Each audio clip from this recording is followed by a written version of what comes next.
kita mau bahas Bank Syariah Indonesia atau yang kodenya BRIS. Ini lagi rame banget loh. Soalnya ada cerita yang menarik banget di balik laporan keuangannya. Cerita soal emas, soal banjir, dan juga soal masa depannya yang penuh potensi. Yuk kita kupas tuntas apa kata para ahli dari 3 firma riset papan atas. Jadi apa sih yang bikin para analis ini kok kelihatannya optimis banget? Jawabannya mungkin agak di luar dugaan ya, dan semuanya berawal dari pertanyaan ini. Gimana ceritanya sebuah logam mulia bisa jadi mesin uang utama buat salah satu bank terbesar di Indonesia? Penasaran kan? Yuk kita cari tahu bareng-bareng. Oke, sebelum kita bedah detailnya satu persatu, kita intip dulu kesimpulannya.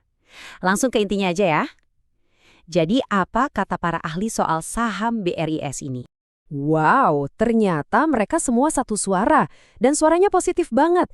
3 firma riset gede, BRI Danareksa, Indo Premier, sama Sukor Sekuritas, semuanya kasih rating beli. Kalau analis-analis besar udah sekompak ini tuh sinyal optimisme yang kuat banget loh. Oke, jadi rekomendasinya jelas banget ya, beli. Tapi kenapanya ini yang penting? Apa sih yang sebenarnya bikin mereka sepede itu? Nah, disinilah ceritanya jadi makin seru. Dan ternyata bahan rahasianya bukan teknologi canggih atau apa, tapi salah satu logam paling tua di dunia.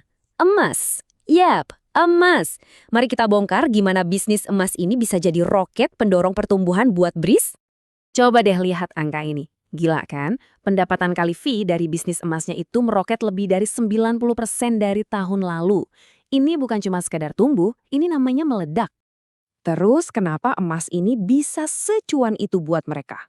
Gini, pertama, imbal hasilnya itu tinggi banget, sekitar 13%. Bandingin deh sama pinjaman lain yang rata-rata cuma 9%. Jauh kan? Kedua, ini jadi mesin penghasil fee yang gede banget buat mereka. Dan yang ketiga, karena ada jaminan emas fisik, pinjaman ini dianggap lebih aman, jadi biaya risikonya lebih rendah. 3 keuntungan sekaligus, mantap banget. Nah, grafik ini nunjukin ceritanya dengan jelas banget. Lihat deh, porsi emas buat total pendapatan kali fee mereka itu lompat dari 23% di tahun 2024 jadi 35% di tahun 2025. Itu kenaikan yang drastis banget cuma dalam setahun. Tapi, namanya juga bisnis ya. Nggak ada cerita pertumbuhan yang mulus-mulus aja. Di balik kilaunya emas ini, ternyata ada awan mendung yang mulai kelihatan. Para analis nemuin ada risiko yang nggak bisa dianggap enteng. Yuk, kita lihat lebih dalam. Oke, sebelum kita lanjut, kita samain persepsi dulu ya soal istilah loan at risk atau LAR. Gampangnya gini, LAR itu adalah pinjaman-pinjaman yang lagi diawasin ketat karena mulai nunjukin tanda-tanda bakal bermasalah. Anggap aja ini kayak lampu kuning, sinyal peringatan dini. Nah, ini dia sumber kekhawatirannya. Grafik dari Sukor Sekuritas ini nunjukin ada lonjakan tajam di LR-nya BRIS. Dan ternyata, biang keladinya adalah dampak dari banjir besar yang terjadi di Sumatera belum lama ini. Seberapa parah lonjakannya? Gini, rasio pinjaman berisiko ini naik dari 6,8% jadi 9,2%. Itu cuma dalam 1 kuartal loh. Dan kalau dirupiahkan, menurut Indo Premier, kita lagi ngomongin pinjaman senilai 9,8 triliun rupiah yang sekarang statusnya lampu kuning. Bukan angka yang kecil kan? Jadi, kita sekarang punya 2 cerita yang kayaknya berlawanan nih. Di satu sisi, ada pertumbuhan super kencang dari emas. Di sisi lain, ada resiko yang membengkak gara-gara banjir.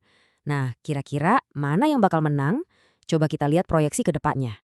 Kalau kita lihat grafik sahamnya, kelihatan kan harganya naik turun agak bergejolak. Tapi, justru disinilah letak optimisme para analis. Meskipun ada goyangan-goyangan gini, mereka tetap percaya kalau potensi naiknya itu masih gede banget dari harga sekarang. Dan optimisme ini bukan cuma buat besok atau lusa ya, mereka lihatnya jangka panjang. Lihat aja para analis ini kompak memproyeksikan pertumbuhan laba bersih yang sehat di kisaran 11-16% untuk 2 tahun ke depan. Ini nunjukin kalau mereka percaya sama fundamental bisnisnya BRIS. Oke, sekarang kita udah lihat 2 sisi medalinya.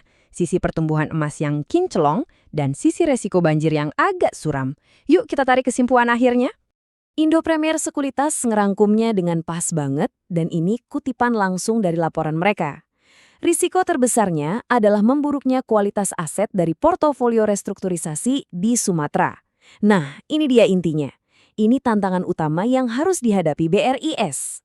Jadi intinya begini, BRIs itu udah nemu tambang emas buat pertumbuhannya. Tapi di saat yang sama, mereka juga lagi diuji sama banjir resiko kredit akibat bencana alam. Pertanyaan besarnya adalah, apakah kilau emas ini cukup terang untuk menembus awan mendung yang datang? Nah, itu yang akan kita lihat nanti.